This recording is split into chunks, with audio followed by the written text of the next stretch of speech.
So, it's middle of the night, about 11, 12 o'clock, something like that. Well, it's middle of the night when you're camping anyway. And my rubbish bin is moving.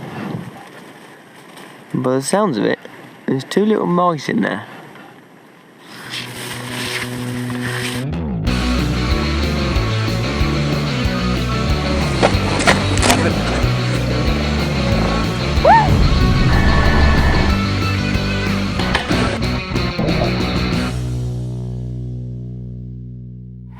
Where are they? Can you see them? I'm going to hold a torch as well as... Hang on. There we go. Oh yeah. Oh, they're in there somewhere.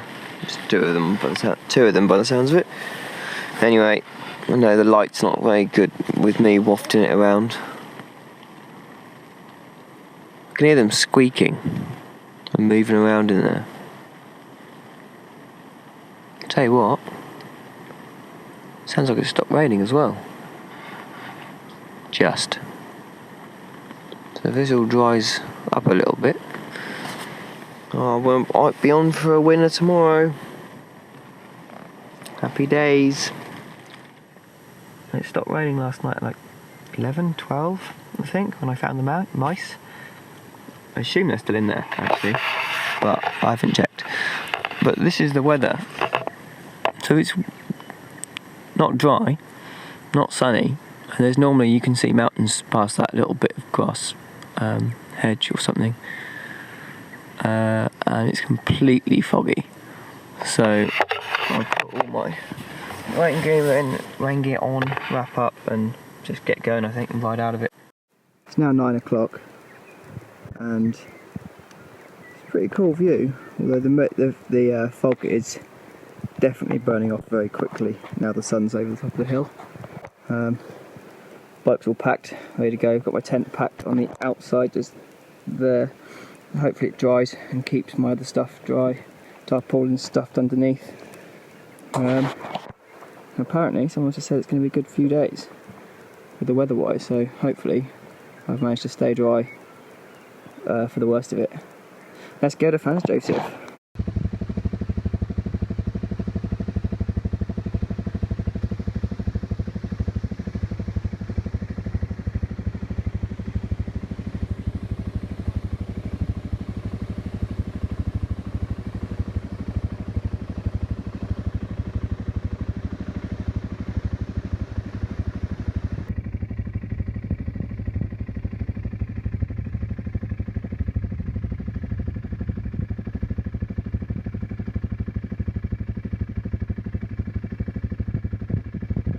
I just popped into this shop to get some water and some food and stuff. It's in Hasst, and I went and bought some water, and I said, is this the cheapest water you got? And he said, yeah, this is $3.50 for 1.5 litre of bottled water. And I said to him, is this the cheapest water you've got? And he told me that there was a water shortage.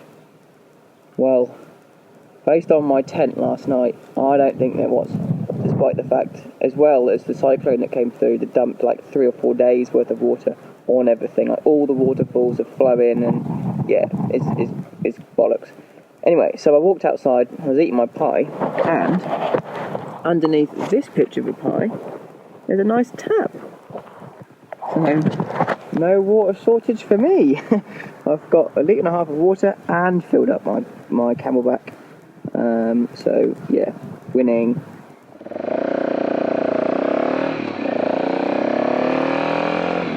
Well, today is a completely different day than yesterday. My camera was pretty much dead from yesterday, from the day before. So I couldn't record this morning, but it's only 11 o'clock now, but I couldn't record the first couple of hours.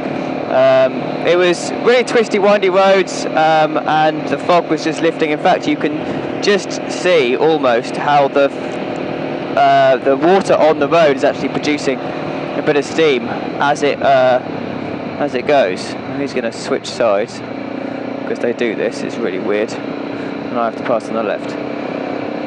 No idea why he does that. But whatever.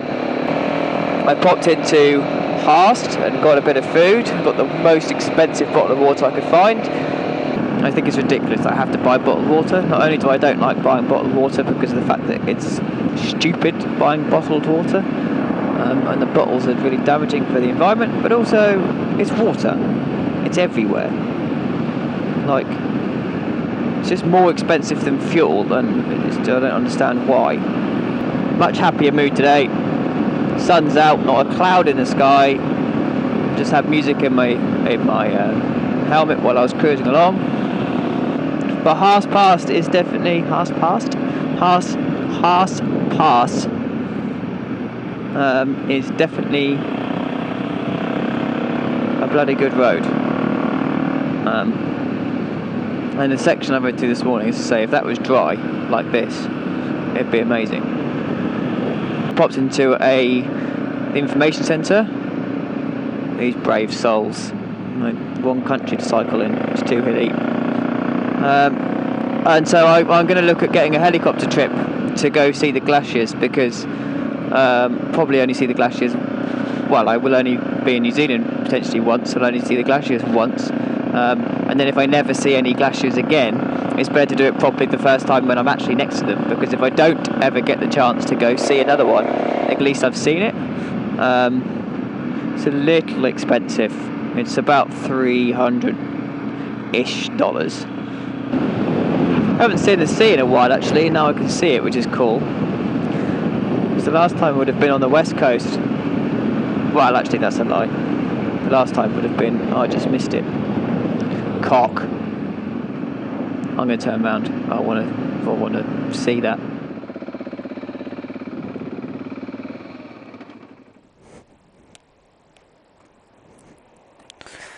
It's better.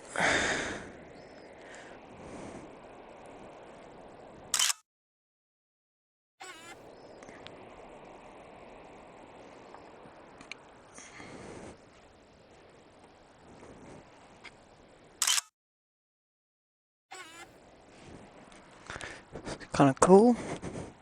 Get back on the bike and get going again. Managed to leave my keys in ignition, which wasn't very clever, but never mind.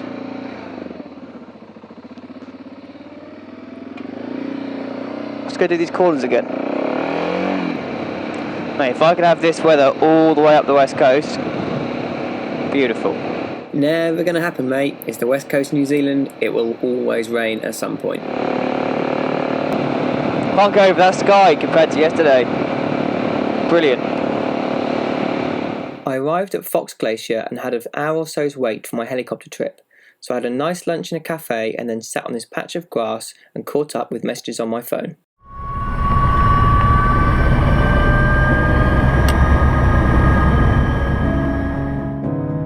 We weren't allowed any bags on the helicopter, so I was able to leave my helmet and my tank bag behind the tour office desk.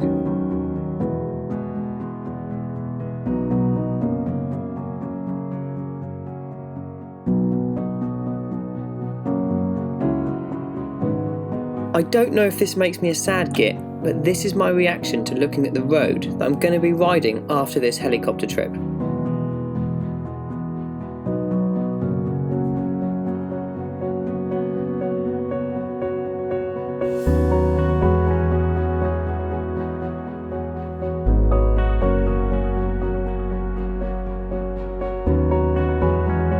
Here's a few facts about the glaciers. Fox Glacier is 13 kilometres long and Franz Josef is 11 kilometres long. The Fox Glacier plummets 2,600 metres from high in the Southern Alps. It descends rapidly to its lowest point, which is 300 metres below sea level.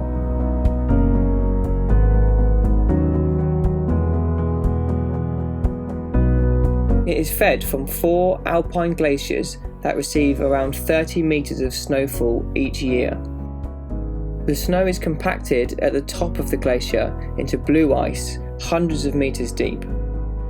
They both have rapid flow rates of 2 to 3 metres per day at its fastest point in the glacier, and up to 7 metres per day during rapid periods of advancement, making Fox and Franz Josef glaciers around 10 times faster than most valley glaciers.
Yeah. Snow.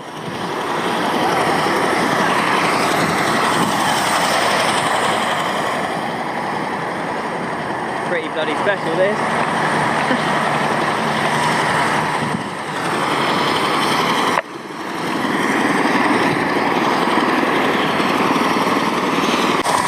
So what we flew over a second ago was Fox's glacier over there, and then it was Franz Josef glacier that was over there, which is the first one. Yeah, so I am stood on Fox's glacier, basically right at the top. Apparently they get 50 metres of snow each year, and then pack it down that Fox's glacier and then runs down. And that is the Mount Tasman, or something like that. It's what she just said to me, but I've forgotten already.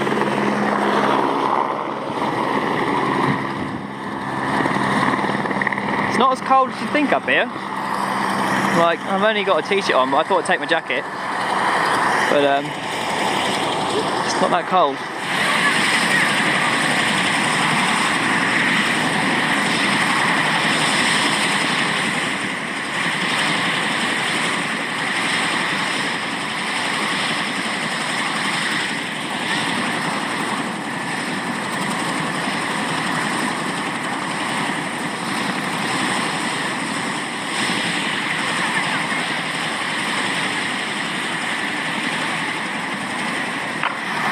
It's only about an inch of snow, and then it's just solid ice.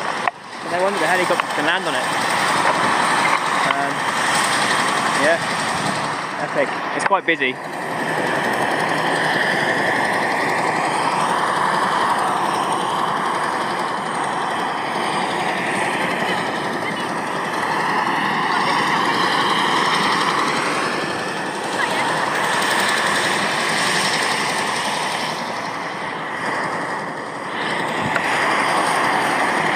What a good day for it.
Right, thank you.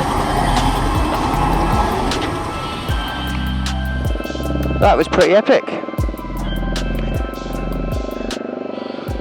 Much better than a walk. Well, I'd have to carry all my gear and sort my tank bag out and everything. Nice civilised helicopter trip. It was really good. Got really up close to the glaciers. In fact, you landed at the top, so that was pretty cool. And If I never see a glacier again in my life, then at least I've ticked it now.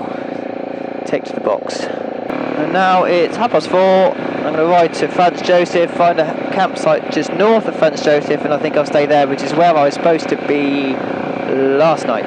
So I'm not really caught up with anything. And in fact, I saw this road from the helicopter and I was smiling because it's got some proper cool twists in it, including about 2 or 3 complete hairpins. The helicopter's a surreal feeling as well, like you to just sort of float off the floor, if you like, and then for it to spin and then just take off sideways. It's a bit of a surreal feeling because you don't really do that ever unless you're in a helicopter. Yeah, so Bob was stoked I did that. It's $300 for $225 for half an hour, but it is a helicopter trip. I did see 2 glaciers. I did land on top of Fox Glacier, you know, and was able to walk up there, and the view of the mountains and from the helicopter on the way there was cool enough. I noticed that when I'm talking to this I get my words muddled sometimes, but it's not always the easiest thing to kind of find something to talk about it as you're riding, and then concentrate on roads like this. It's cool air coming in, a big dark cloud, so hopefully that's nothing to really worry about.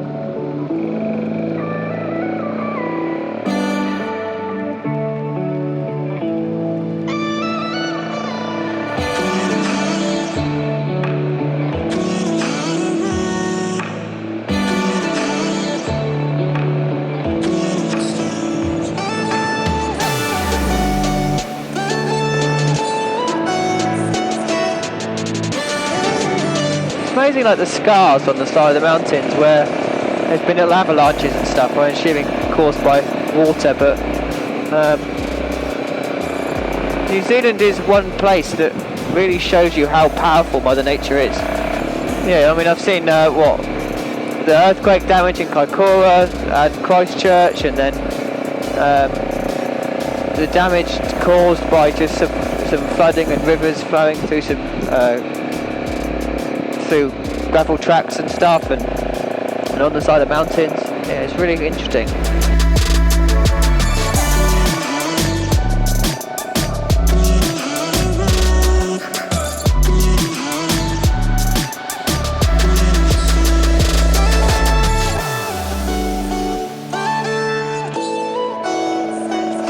Stay there.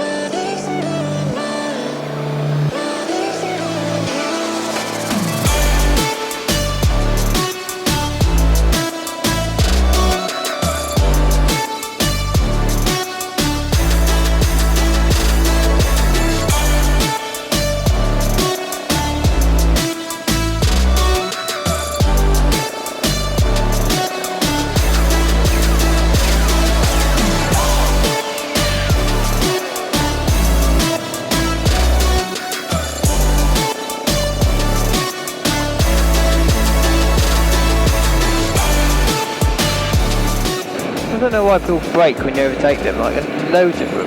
They need to brake the speed limit.